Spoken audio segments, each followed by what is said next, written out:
Un saludo a todos los hermanos del mundo y que el Creador derrame sus bendiciones sobre cada uno de ustedes. Bueno, como ya veníamos trabajando, vamos a una segunda parte de la relación entre la astrología y la psicología.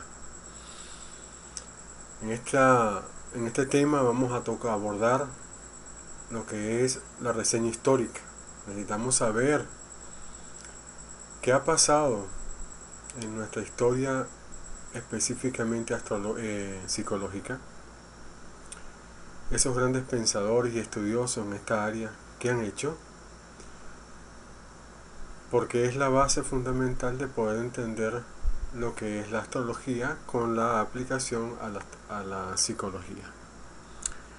Vamos a abordar dentro de la reseña histórica, vamos a concentrarnos en las escuelas de psicología, sus fundadores principales obviamente, y sus principios estructurales de cada corriente.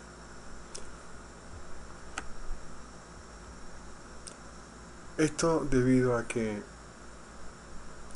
en el mundo existen varias tendencias de terapias que estos profesionales de la mente, estos profesionales de la psiquis, hacen según la tendencia o escuela de la cual se especializaron.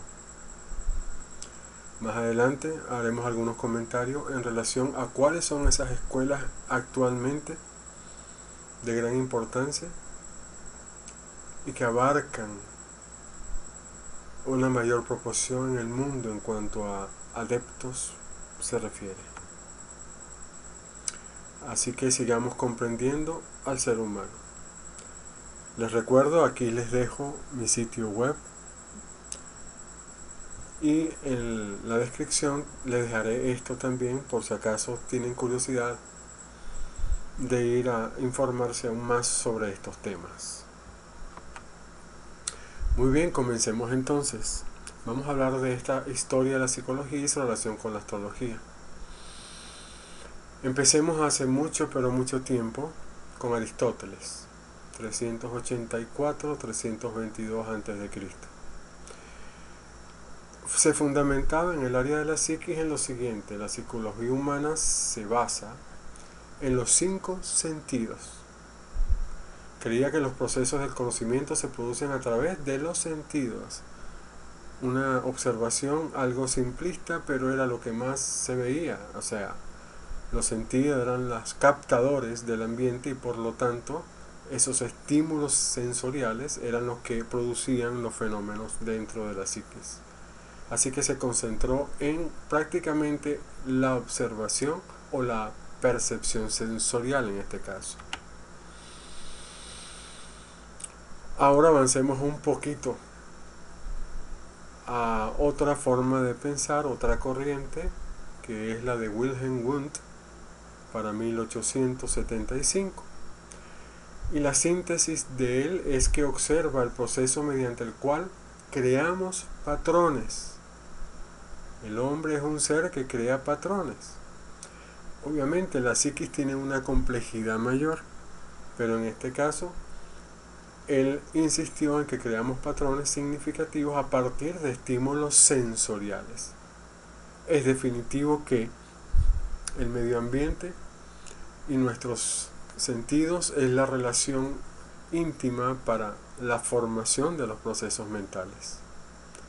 Aunque eso obedece a mayor profundidad, bueno, esto es lo que en esos momentos, para 1875, se estaba pensando. Se fundamentaba en la introspección, se fundamentaba en procesos internos, en procesos reflexivos. Más adelante, una escuela va a tomar estos patrones y los va a investigar mucho más profundamente. Hablaremos de ello más tarde. Luego empieza a formarse las corrientes en la psicología, lo que llaman las escuelas de psicología. En este caso comenzamos con el estructuralismo, con el pilar fundamental Edward Titchener, 1896. su síntesis comenta lo siguiente: en los pensamientos y los sentimientos más intrincados pueden reducirse a elementos simples que constituyen su estructura. La simpleza de una estructura donde el pensamiento y los sentimientos se acomodan.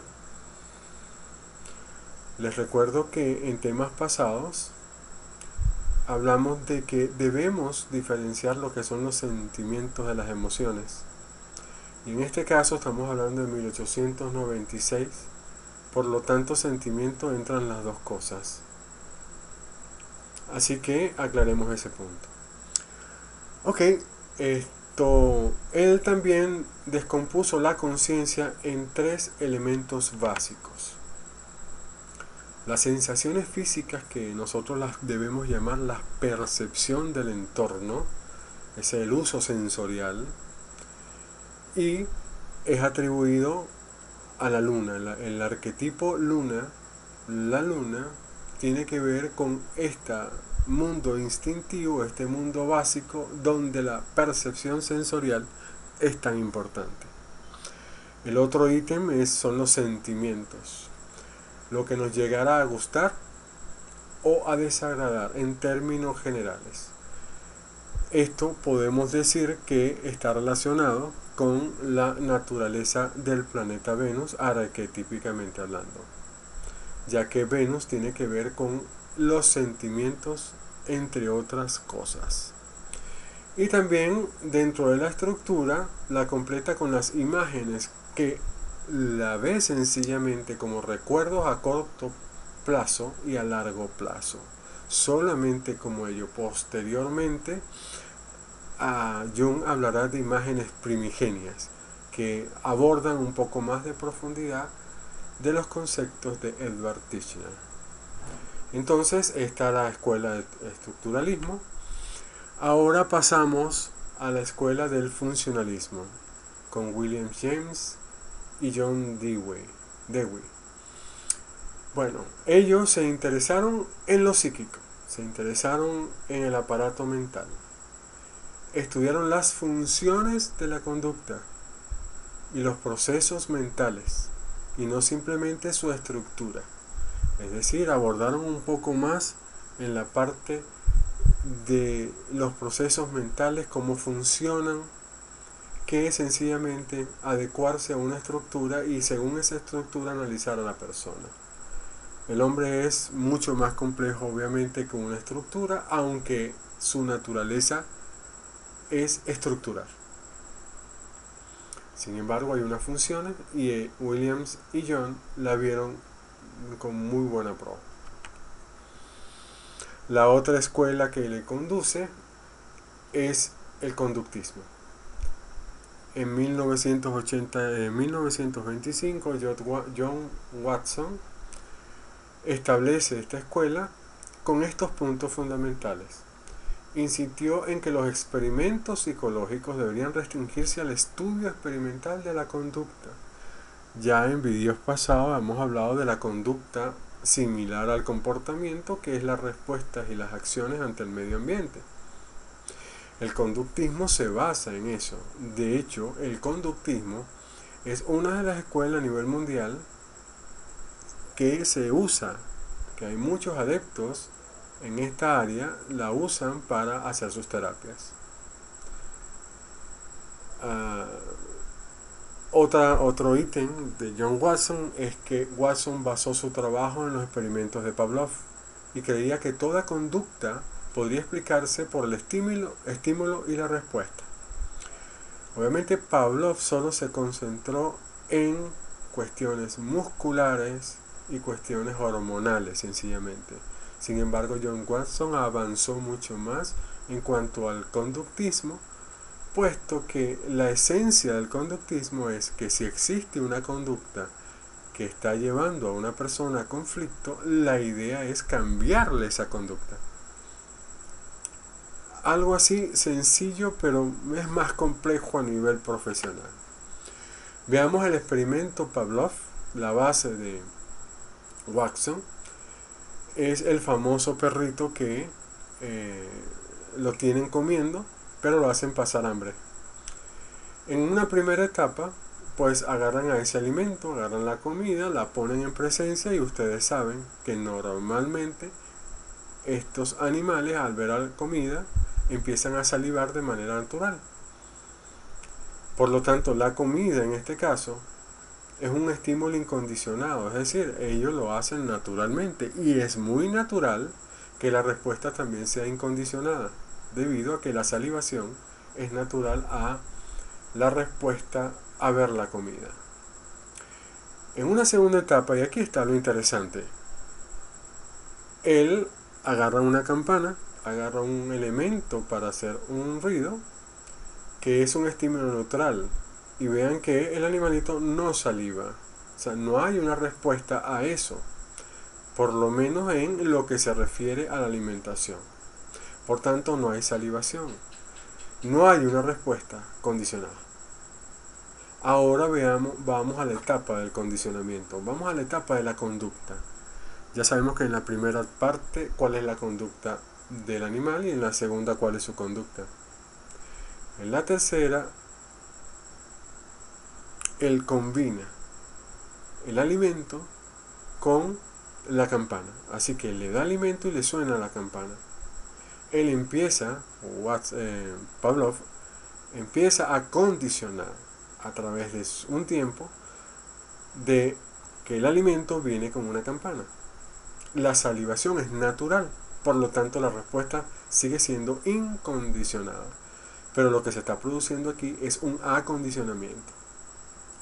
Consecuencias. Resulta ser que se empieza a tocar la campana, se hace el estímulo que se ha diseñado para condicionar una respuesta y la respuesta específicamente es la salivación. Es decir, esta respuesta sí es condicionada. Se le acaba de cambiar la conducta, es decir, la acción hasta al medio. Esa respuesta al medio ambiente, en este caso, a una campana que el perro, asocia con alimento. El conductismo avanza sobre esto, es la base. Este experimento de Pavlov es la base, pero el conductismo avanza sobre esto. Muy bien, sigamos con la historia. Vamos a otra escuela bien importante que es la Gestalt. En 1902, Wittenheimer, Köhler y Kafka fueron los fundadores, pensadores fundamentales de la Gestalt. De hecho, esa es otra escuela que en estos momentos también tiene actualidad. Hay muchos profesionales en el área de psicología que hacen esto, utilizan estos conceptos de la Gestalt. Y de hecho también muchas personas que llaman terapeutas, no profesionales en el área de la psicología, pero terapeutas, también utilizan este sistema de Gestalt y vamos a ver por qué.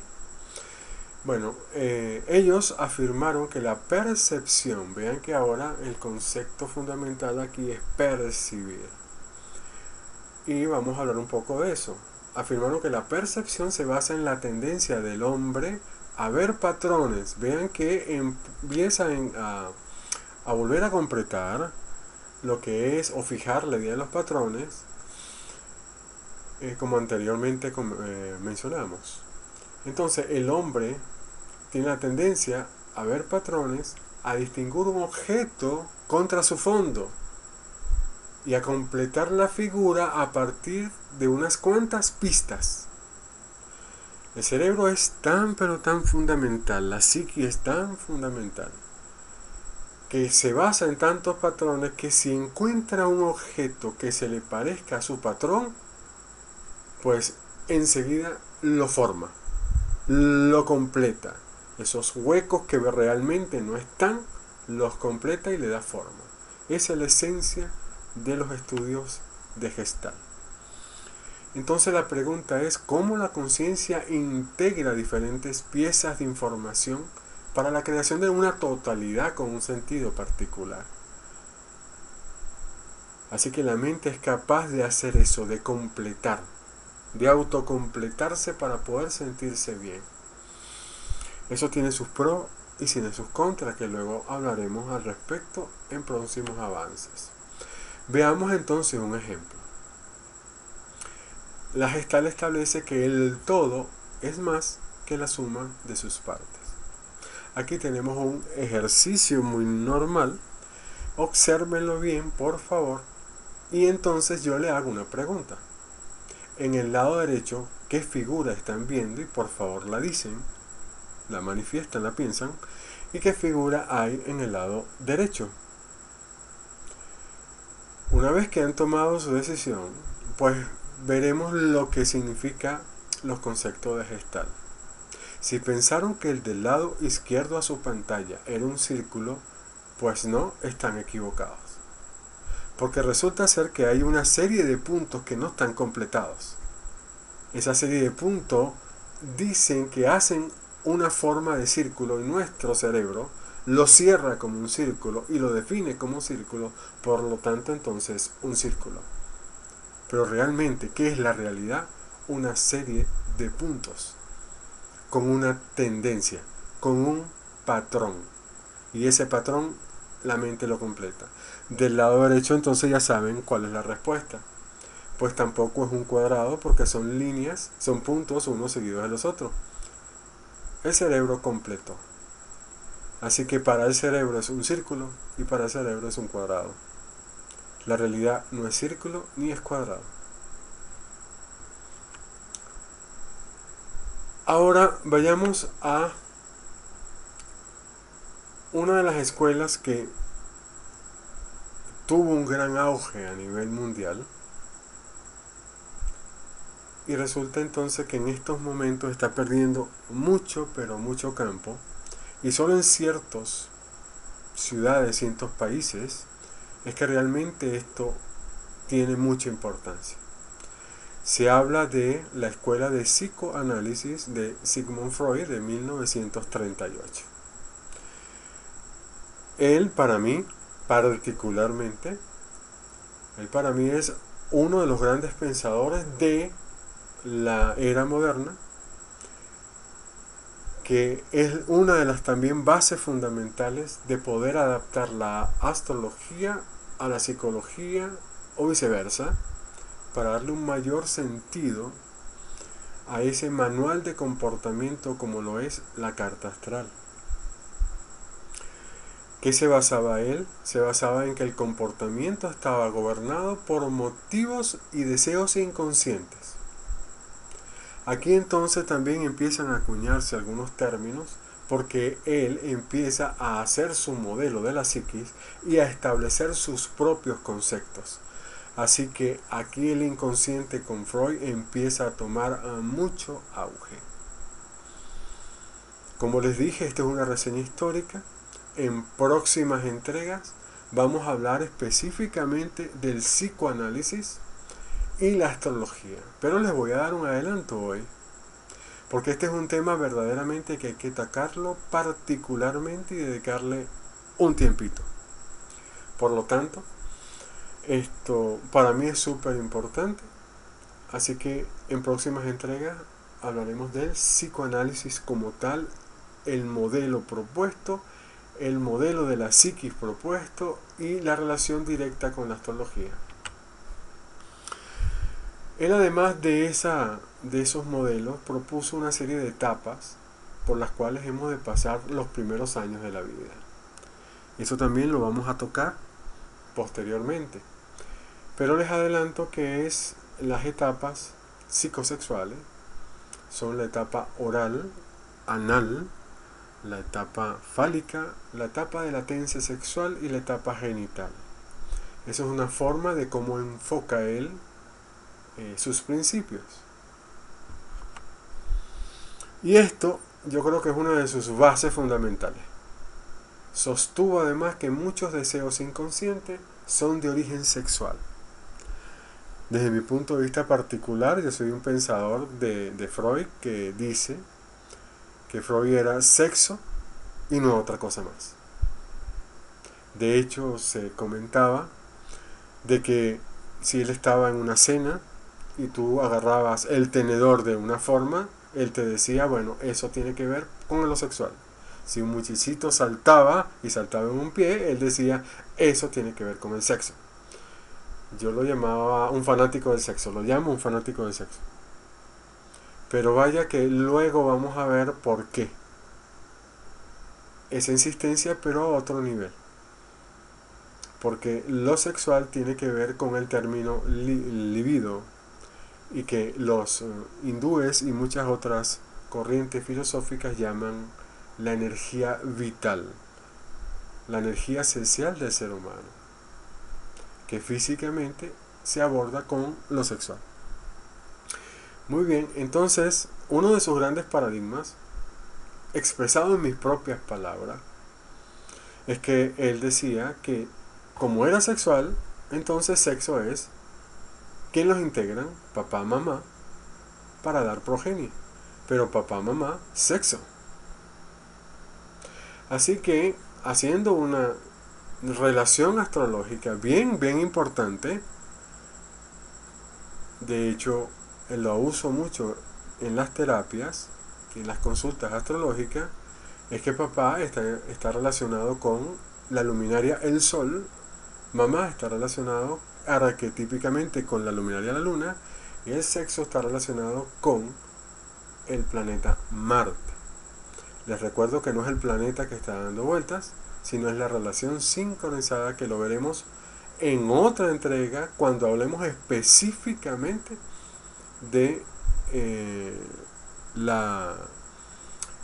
los principios de Carl Jung.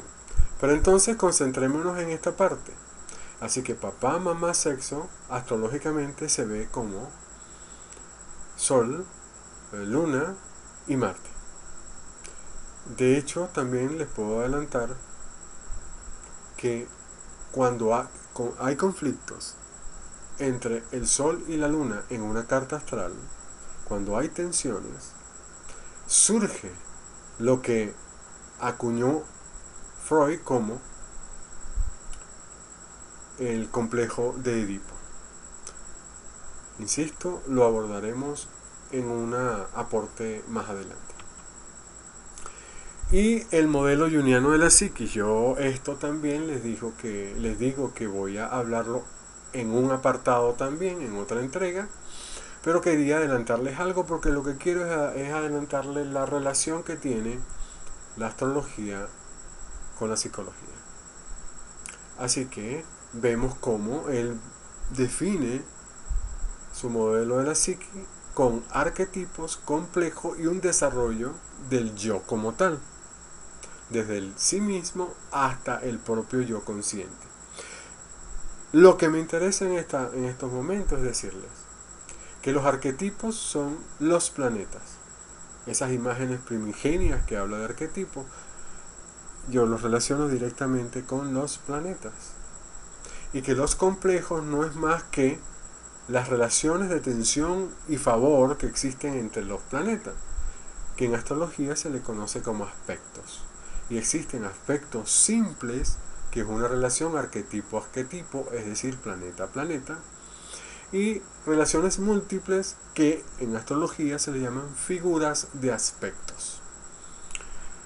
Así que esto ya hablaremos, como le dije, con mayor énfasis en cada uno de los temas, y particularmente le digo que bajo este patrón que están viendo en sus pantallas, el modelo junguiano de la psiquis, he desarrollado todo un procedimiento de análisis conductual, de comportamiento de las personas a través de su carta natal.